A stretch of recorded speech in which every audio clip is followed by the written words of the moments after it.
پاکستان کے وزیر خارجہ، ترک وزیر خارجہ، فلسطین کے وزیر خارجہ پہنچے ہیں اقوام متحدہ میں، کہا کہ جناب مان جاؤ، بس کرو، حملے بند کرو۔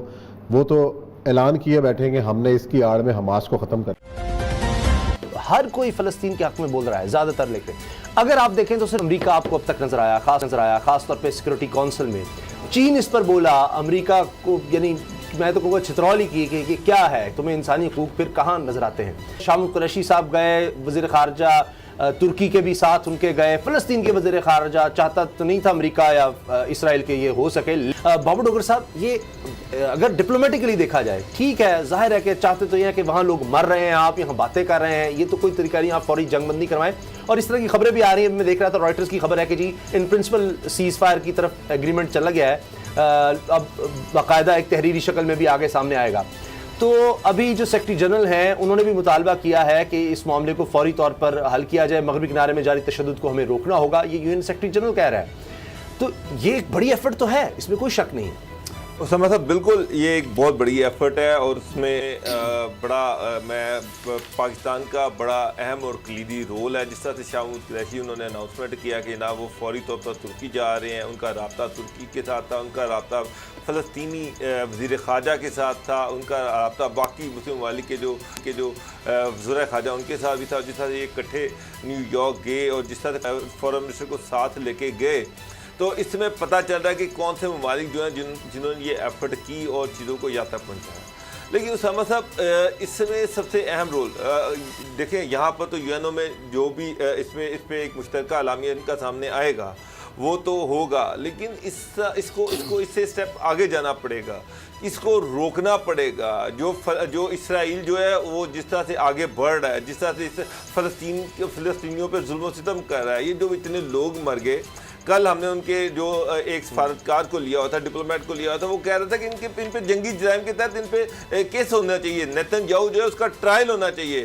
جو انوسنٹ لوگ مرے ہیں، جو شہید ہوئے ہیں، ان کی شہادتوں کو رائے گاہ نہیں جانا چاہیے۔ اور پھر یہ ہے کہ جب اسرائیل کا دل کرے گا وہ اس طرح سے وہ ایک بدمعاش ہاتھی کی طرح یہ چڑھ دوڑے گا نہتے لوگوں پر، تو پھر اس کا مطلب یہ ہے کہ جو حماس ہے، جو فلسطین کے لوگ ہیں، ان کو بھی اپنا ڈیفنس کرنے کا رائٹ ہے۔ جو یہ یورپ کہہ رہا ہے کہ جی اسرائیل کو اپنا ڈیفنس کرنے کا رائٹ ہے، حماس کو بھی رائٹ ہے، ان کو بھی اسلحہ خریدنے کی اجازت ہونی چاہیے، ان کو بھی اسلحہ رکھنے کی اجازت ہونی چاہیے۔ ان بیچاروں کے پاس تو انڈیجنس لوکل بنے ہوئے میزائل تھے، آدھے میزائل ان کے اپنے گر گئے، پتہ نہیں کیسے وہ پہنچے۔ ان کو بھی لیٹسٹ جدید ہتھیار جو ہے رکھنے کی اجازت ہونی چاہیے۔ یہ کیا ہے کہ ایک طرف دنیا کے سب سے مہنگے ہتھیار اور دوسری طرف نہتے لوگ اتنا فرق کہیں بھی نہیں دیکھا گیا تاریخ میں۔ ایون میں آپ کو سچی بات بتا رہا ہوں کہ افغانستان کی بھی اگر آپ صورتحال دیکھیں، ان کے پاس مطلب چلیں وہ جہاز کے پاس میزائل تھے، بلکہ ان کے بامبو پکڑ کے بھی وہ مار رہے ہوتے تھے، ان کے اپنے لوکل میزائل تھے، خود کا دھماکے کرتے تھے، ان کے پاس میزائل پھینکے ہوئے، دنیا کی فورسز کھڑی ہوئی ہیں، رشیا کا جو اسلحہ یہاں پر تو کچھ بھی نہیں ہے، چھینا ہوا تھا، ان کے پاس تو بہت وافر تھا نا افغانستان کے پاس، جو نیٹو فورسز کے لیے استعمال اسد خلیل صاحب، ایک چیز یہ ہے کہ ابھی دیکھ رہا تھا کہ یہ بیان بھی آیا ہے روس کے وزیر خارجہ کا کہ اب یعنی مزید ہم اجازت نہیں دے سکتے، یہ ان کا بیان آیا ہے کہ بس کافی ہو گیا، اب ہم مزید سیویلین کیجوالٹیز برداشت نہیں کریں گے۔ روس کے وزیر خارجہ کا بیان ہے، جی رشیا والے، تو یہ بہت بڑھ گئے استعمال اسلامی ممالک کو۔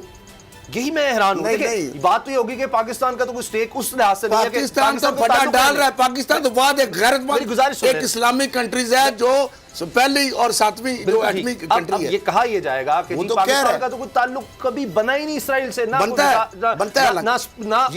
نہیں نہ ہمارا سفارت خانہ نہ کچھ، لیکن جن ممالک کے ہیں ابھی یو اے نے حال ہی میں، اصل مسئلہ تو ان کے لیے پاکستان جا کے جو مرضی کہتا رہے، برا بھلا کہتا رہے اسرائیل، وہ تو ایسے بحث کے آگے بین بجانا، اس کو کہتے ہیں بحث کے آگے بین بجانا اور دیوار کو ٹکرے مارنا۔ لیکن ان کے باوجود پاکستان ٹکرے مار رہا ہے، اس کو پتہ ہے یہ میرا کچھ نہیں ہو سکتا، لیکن ہر جگہ پہ وہ شور و غوغا کر رہا ہے۔ مجھے بتائیں کہ جو اسرائیل کی جو پٹی ہے وہ فلسطین کے اندر داخل ہوئے، جس طرح اونٹ کہتے ہیں نا کہ اس کو جگہ دے، ہمسائے عرب لیگ، اچھا ہمسائے عرب لیگ، OIC، اس کو تو میں نام میں تو مجھے ایسے لگتا ہے جیسے زخموں پہ نمک چھڑک کر اوپر نیبو چھوڑ دیا۔ اتنا بھی نہیں کر سکتے کہ ان سے ختم کر دیں۔ اب پاکستان کو جی آپ تو دعویٰ اس لیے کر رہے ہیں کہ آپ کے پہلی تعلقات نہیں ہیں، آپ سے کہے گا اس لیے ختم کر دیں گے۔ صاحب آپ کتنی سادگی سے کیا ہوتے کہ حماس کو فیصلے کی باوجود کہ پاکستان کے حوالے سے فلسطین کی پالیسی پاکستان کے حوالے سے ہمیشہ انڈیا کی فیور میں رہی، اس کے باوجود کہ فلسطین نے آج تک کشمیر کے حوالے سے پاکستان کو سپورٹ نہیں کیا، اس کے باوجود کہ فلسطین نے انڈیا کے پرائم منسٹر مودی کو اپنا سب سے بڑا سول ایوارڈ دیا. ان ساری چیزوں کو اگنور کر کے ہم پوری طرح سے اپنے فلسطین کے بھائیوں کے ساتھ کھڑے ہوئے ہیں. ہمارا وزیر خارجہ 2 دن ترکی اور اس کے بعد نیو یارک میں بیٹھا ہوا ہے. میرا سوال تو یہ ہے کہ وہ عرب ممالک جو اس میں سٹیک ہولڈر ہیں، وہ عرب ممالک جو اسرائیل کا فیوچر کا نقشہ ہے، اس میں مصر کا حصہ ہے، اس میں سعودی عرب کا حصہ ہے، پاکستان کا حصہ تو نہیں ہے. وہ کیوں ڈرے ہوئے ہیں؟ وہ کیوں خاموش بیٹھے ہوئے ہیں؟ ڈرتا مرتا کیا نہ کرتا اپنی ایجنسیوں کی وجہ سے جو اس میں ڈوبے ہوئے، جس میں وہ غرق ہوئے ہوئے. اب مجھے یہ بتائیں، اتنی سی وہ جگہ ہے، چاروں طرف عرب اسلامک کنٹریز ہیں نا، یعنی اس کو سانس بھی نہیں لے سکتا. پانی، ہوا، فضا، زمین، آسمان، ہر جگہ جو ہے اس میں 1-2% اس کا نہیں بنتا. اب مجھے بتائیں اس سے زیادہ ایک میں کیا کہوں، اب میں لفظ استعمال کیا کروں؟ یعنی یہ دیکھیں، مجھے یہ بتائیں اب تمہاری باری بھی آپ کتنے یہ بتائیں گریٹر اسرائیل کا نقشہ ممالک بھی ہیں، اب مجھے یہ انتظار کر رہے ہیں. سن لیں، میں اس کا مثال بتاتا ہوں. ابھی انہوں نے کہا فلسطین ہماری، اس نے نہیں کبھی کی انڈیا کی. کچھوا اور جو ہے بچھو کی آپ نے کہانی سنی ہے کہ جب کچھوا دیکھا کہ بچھو جو ہے ڈوب رہا ہے، اس نے اوپر بٹھا لیا، آگے جا کے اس نے ڈنگ مارا اس کو. اس نے کہا یار یہ زیادتی کی، میں آپ کی ہیلپ کر رہا ہوں، ڈوب رہے تھے. اس نے کہا میری فطرت ہے، nature can not be change. اس نے کہا ٹھیک ہے، ڈبکی لگائی. اس نے کہا میں ڈوب رہا ہوں. اس نے کہا میری یہ مسئلہ عادت ہے. تو معاملہ یہ ہم اچھا کام کر رہے ہیں. دوسری بات آپ کہہ رہے ہیں کہ گریٹر اسرائیل کس کو نہیں پتا، ڈاکٹر صاحب گریٹر اسرائیل کا کس کو نہیں پتا؟ کا سب کو پتا ہے، لیکن وہ تو اپنی عجاشیوں میں چور ہے. سن لے، گریٹر ڈرتے کیوں ہیں؟ بلی اور کبوتر کا کبھی ہم نے دیکھا کبوتر کیوں مرتا ہے بلی سے؟ اڑ سکتا ہے نا، کیونکہ بلی کو دیکھ کے، اور ریبٹ بھی آپ کو پتہ ہی ہے، وہ بلی کو دیکھ کے آنکھیں بند کر لیتے ہیں. ریبٹ بھی بلی سے زیادہ بھاگتا ہے، اچھل کود کرتا ہے، کبوتر بھی ہے. لیکن اس لیے یہ سارے ملک جو ہے وہ نہیں، ہم دیکھیں اب میں اپنے ساروں کی بات کر رہا ہوں. اب دیکھیں کتنے ممالک ہیں، مصر کی بات دیکھ لیں، اور کتنے ممالک ہیں، اتنے اسلامی 57 ممالک ہیں. چلے سعودی عرب کو یا اب ہمیں پتہ ہے یا یو اے کی چھوڑ دیں، ان کو دور بیٹھے ہیں یا ان کے اپنے ڈائنامکس ہیں. باقی جو 53 ملک ہیں نا، وہ ملک جو ہے وہ کہاں ہیں؟ کیا اسرائیل UN کے سیکرٹری جنرل کی بات کو اہمیت دے گا کہ جناب مان جاؤ، بس کرو، حملے بند کرو؟ وہ تو اعلان کیے بیٹھیں گے ہم نے اس کی آڑ میں حماس کو ختم کرنا. دیکھیں، امریکہ ایک ایسا ملک ہے کہ جو ملک اپنے سامنے کچھ ریت کی بوریاں رکھ کے جنگ لڑتا ہے، اور اس ریت کی بوریوں کی وجہ سے امریکہ خود بدنامی سے بچتا ہے، اور اس حکومت کے حوالے سے لوگ گفتگو کرتے رہتے ہیں کہ فلسطینیوں کے خون کا بنیادی ذمہ دار نیتن یاہو نہیں، جو بائیڈن ہے. اس کی ایک وجہ ہے کہ نیتن یاہو کے پیچھے سے اگر جو بائیڈن نکل جائے تو نیتن یاہو ایسے پگھلے گا جیسے نمک پگھلتا ہے، جیسے موم پگھلتا ہے. اس کیفیت کے اندر امریکن جو ہیں وہ تقریباً اس وقت 3.5 ارب کا وسعت دیتے ہیں. خود اسرائیل کو انہوں نے اس پاؤں پہ کھڑا کر دیا ہوا ہے کہ اس وقت اسرائیل خود جو ہے اسلحہ پروڈکشن کرتا ہے، اور 6 ارب کے قریب اسلحہ وہ بیچتا ہے، اس سے کماتا ہے، ڈرونز بناتا ہے، باقی ساری چیزیں. اسرائیل کی ٹوٹل سیکورٹی جو فارن پالیسی ہے وہ مکمل طور پہ وہ امریکہ کے ہاتھ میں، بلکہ امریکہ کی فارن پالیسی جو اسرائیل کے ہاتھ میں، اور جو لابی اتنی سٹرونگ ہے کہ آپ اس کا تصور نہیں کر سکتے.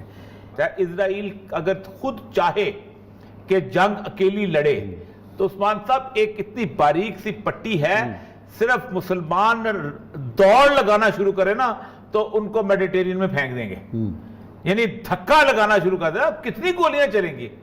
یہ مسلمانوں کی صرف 50-60 لاکھ مسلمان نہتے چلے جائیں تو اس سے سٹینڈز نو ویئرلیس کو وہ ایٹم بم چلا دے تو ایٹم غیرت چاہیے نا، غیرت چاہیے. اچھا، پھر امریکہ کے بارے میں باتیں ہم کرتے ہیں. کیا پاکستان سمیت 233 ممالک میں کوئی ایک شخص یہ قرارداد منظور کر سکتا ہے کھڑے ہو کے اسمبلی میں کہ تم اسرائیل کی مدد بند کرو، تم قاتل ہو، تم $3.5 بلین اسلحہ بند کرو، تم ہو سر ظالم، تمہارے پیسے سے لوگ، تمہارے دیے ہوئے پیسے سے، تمہارے جو فوڈ کی چین سے جو پیسہ وہاں جاتا ہے وہ بند کرو، تمہارے 6 کسینو ہیں اس کے اندر، لاس ویگس کے اندر،